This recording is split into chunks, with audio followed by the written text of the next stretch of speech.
kapan ketemu malaikat terbang? Dia menceritakan itu apakah nggak bertentangan dengan nuraninya?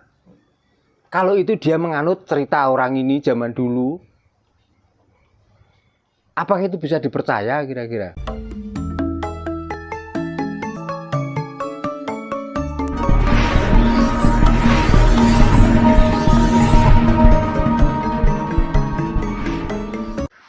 Jadi setiap ada orang aneh yang hidungnya nggak pesek sama kita, terus kita hormati, itu tadi cium-cium tangannya. Lah bapak ibumu kapan? Kadang kamu diingatkan orang tua lo marah. Ya. Tapi kalau orang itu yang mengingatkan, orang itu yang marah-marah, kamu malah berbiping kayak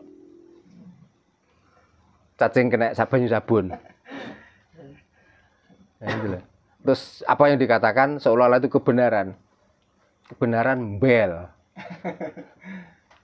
Ini loh. Ya mungkin ya Mbak, itu namanya sistematis gitu dari awal kita dijauhkan dengan jati diri sampai kita itu tidak mempunyai harga diri dan menjual diri. Menjual diri ya sampai 3 seperti itu.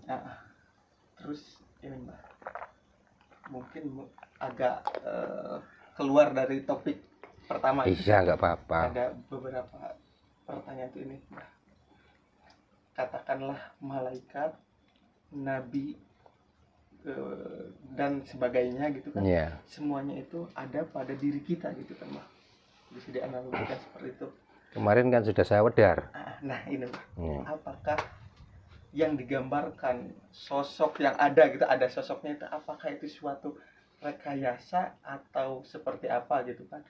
Saya kira gitu ketika banyak ajaran-ajaran luar itu selalu itu tuh mengandung syair gitu kan, itu suatu syair yang berbentuk filosofi yang harus kita buka, sedangkan kita juga tidak kalah hebatnya gitu filosofi Jawa, apalagi tadi tembung-tembung yang Mbah Darno sampaikan gitu. Nah berikut tadi sosok itu apakah itu suatu rekayasa untuk menjajah kita secara sistematis atau bagaimana gitu? Masalahnya gini Sal, di Nusantara ini memang banyak orang yang lagi kumat. Masalahnya gini, belum pernah tahu tapi dia berani bercerita itu loh. Nah, itu masalahnya. Menggambarkan malaikat terbang. Kapan ketemu malaikat terbang? Dia menceritakan itu apakah nggak bertentangan dengan nuraninya? Kalau itu dia menganut cerita orang ini zaman dulu, apakah itu bisa dipercaya kira-kira? Kalau dia menyampaikan, kalau ini sampai dipercaya dan orang ini menyampaikan orang lain, kan artinya dia itu penyebar kebohongan yang harus dipertanggungjawabkan. Makanya orang Jawa itu nggak percaya seperti itu, karena malaikat itu perantara. Kita bisa melihat itu karena perantara mata. Kita bisa merasakan manis pahit dengan perantara lidah. Itulah malaikat. Kita bisa mendengar perantara telinga. Kita bisa mencium karena perantara hidung. Kan cuman itu sebenarnya yang dimaksud malaikat. Malaikat mau digambarkan seperti apa? Bahkan malaikat itu katanya pernah dengan dengar suara atau apa, mengelilingi aras itu sampai terbakar sayapnya. Lah ya kalau dia tuh pernah mengetahui dan kalau dia akal tuh masuk akal itu nggak apa-apa. Nah kalau enggak, dia mau dicap dia pembohong, kan nggak mau dah. Paling-paling nanti di kitab ini diterangkan seperti ini, nah diterang no wae kok. Nah yang menulis kitab itu siapa? Ya manusia, sama saja, kan gitu. Nah untuk apa percaya itu? Mendingan kalau orang Jawa kitabnya kasunyatan, gitu loh. Kita terus membicarakan malaikat, penyampai wahyu, pemberi rezeki dan lain sebagainya. Ya sudah, malaikat itu kita puja aja, nggak usah kerja. Kan mendingan begitu. Nah coba kira-kira malaikatnya turun nggak? Ini loh. Kalau turun, tolong mintakan nomor tak tahu mbok aneh. Nah, gitu ya lebih enak. Boleh kita percaya seperti itu, boleh, tapi paling tidak itu harus bisa diimplementasikan pada diri kita sendiri. Makanya kita untuk apa belajar seperti itu? Kasunyatan yang real, yang bisa kita lihat dan bisa kita rasakan. Itu yang penting daripada kita belajar hal yang halusinasi belaka. Untuk apa? Supaya hidup kita itu cerah. Itu loh. Kita di mana saja diawasi oleh Tuhan. Sehingga kita itu nggak berani berbuat apa-apa. Orang lain sudah makan lontong, makan rawon, sudah makan soto, kita masih makan jangan kelor terus. Kapokmu kapan? Jawabannya ini deh. Makanya kenapa kita mempunyai kapitayan, mempunyai ilmu yang kasunyatan, nggak kita pakai. Tapi kita dibodohi dengan ilmu yang istilahnya itu untuk apa ya, meningkatkan halu kita, angan-angan kita itu seolah itulah yang paling benar gitu. Nabi sendiri, apakah nabi juga bukan berasal dari kata nab? Nab artinya apa? Kolbu. Kolbu artinya batin. Nah, bukannya batin yang suci itulah nabi. Yang sudah bisa menguasai nafsu kita sendiri. Nah, kalau orang sana mengklaim orang-orang itu, orang-orang yang tertulis itu, kan di sana. Lah di sini. Masalahnya kan gini, Sal. Agama pun diturunkan di negara sana. Karena orang sana itu banyak orang yang tidak tahu. Makanya nggak ada agama turun di Nusantara, di Jawa. Karena orangnya sudah tahu semua. Dan sudah bertuhan semua. Lah untuk apa dikenalkan oleh Tuhan? Tapi begitu dikenalkan Tuhan dari sana, kita langsung berselingkuh goda-gadek.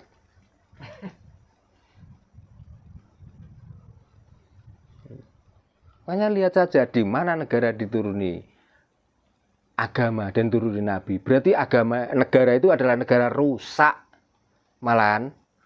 Lah kok kita itu malah nganut dari orang-orang bernegara rusak? Kok malah nganut orang-orang yang tidak pernah mengenal Tuhan? Mau kita itu sudah bertuhan. Mau di sini Tuhannya itu banyak. Ada Gusti Allah, ada Sang Hyang Widi, ada Sang Hyang Wenang. Kok malah disuguhi Tuhan yang namanya saja? Kan saya sudah ngomong, Sang Hyang Wenang artinya sakweco teko wong lanang itu Tuhan. Lah sakweco itu hasil dari kasih sayang Bapak dan Ibu. Terus kita ada. Berarti kita dicipta oleh Sang Hyang Wenang. Karena bentuknya air maka dibilang Sang Hyang Toyo. Gitu. Gusti ingkang Moho Suci. Itu kelihatannya memang menjijikkan, tapi itu kesuciannya luar biasa itu. Turunnya saja dari Baitul Maqdis. Coba. Lah Baitul Maqdis itu di mana? Digambarkan di mana? Di Palestina. Kalau sekarang dinamakan Masjidil Aqsa. Apakah di dalam kitab-kitab yang lain diterangkan bahwa Masjidil Aqsa itu tempat terlarang? Nah, mana yang tempat terlarang? Coba. Masjidil Haram. Gitu toh.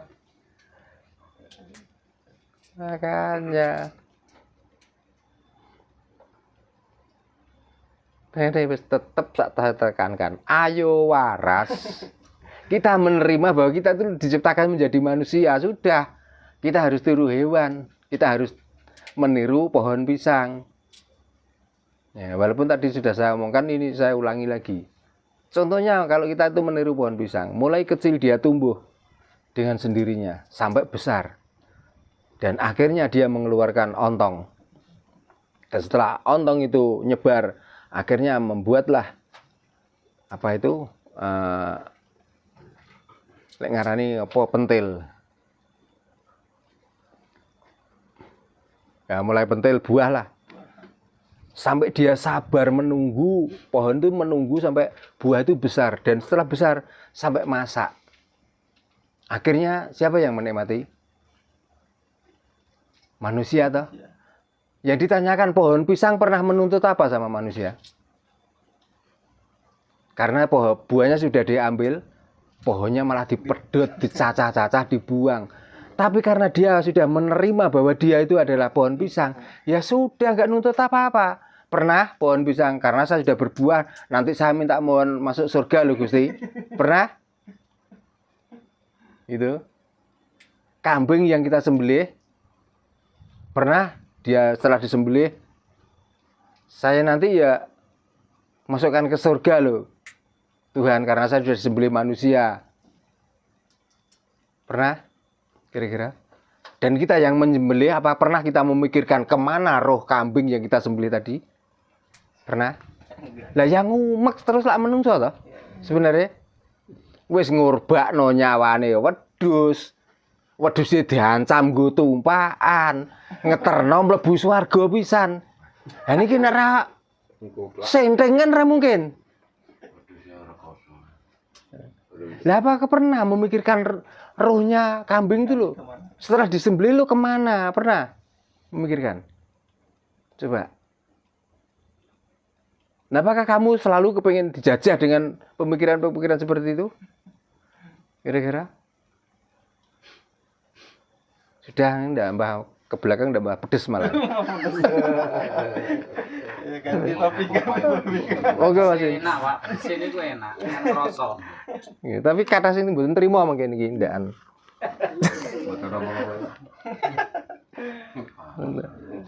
Mbok berpikir supaya kita tuh cerdas, itu loh. Kalau nyembelih kambing ya sudah kita sembelih, kalau membagikan bagikan. Wis ora usah diancam supaya tak tumpaki kowe ngono rasa. Gitu loh. Nah kalau kita itu masih diiming-imingi, diembel-embeli kanggo tumpakan dan lain sebagainya, jiwamu kemana? Perasaanmu kemana coba? Kamu yang menyembelih penak ra tumpakan nanti sih digorok lu nasibe piye? Gitu loh. Mbok berpikir seperti itu. Makanya kita itu nggak usah mengatasnamakan ini dan itu. Dikala kita sudah ikhlas, makanya uang itu juga kain syukur. Ya itulah orang hasil dari orang-orang yang bersyukur itu. Kita harus bersyukur. Mari kita nikmati hidup ini senikmat-nikmatnya. Ini loh. Nah itu. Kan bahagia endingnya itu.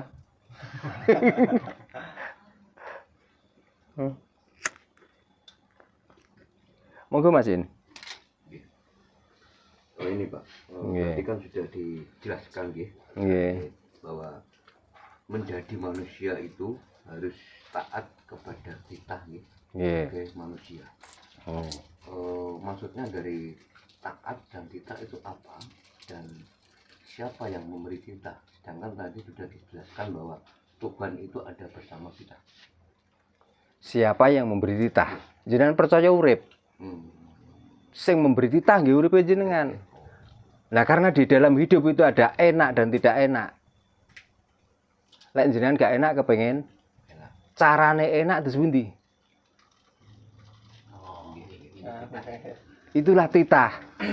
Maka wama khalaqtu jinna wal insa illa liya'budun.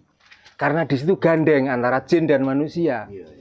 Berarti ada enak dan tidak. Yang enak manusia, yang tidak enak jin. Nah makanya disuruh menjadi abdi, petugas dari hidup untuk melakukan enak dan tidak enak. Yang memberi tidak enak, enak dan tidak enak siapa? Ya hidup kita masing-masing. Gitu loh. Makanya nek pun ngoten niku ana wong ngomong takdir, ana wong nasib. Gombale muki ya sing takdir lan nasib. Niku titahe urip nggih. Titahe urip, nek jenengan lesu ya golek sego niku. Ngoten. Lah nek jenengan wis kuat ngempet lesu, nek mati lah niku lagi takdir. Kan ada keterangan-keterangan. Tuhan tidak akan merubah takdir seseorang kecuali orang itu mau merubahnya dengan sendiri. Berarti kan Tuhan wis gak cawe-cawe toh. Wis gawe urip. Nah sing nitahno nggih uripe jenengan ki Mbak. Engko sing nitahno Gusti ngoten matane. Gusti nemoni Gusti Allah pisan. Tambah bingung. Blan malah balik bingung, balik goblok meneh jenengan. Bento kok dipelihara. Kambing pelihara. Lek kambing dipelihara mana nek bento niku dipelihara tambah nemen. Goblok dadak terus Mas Wando.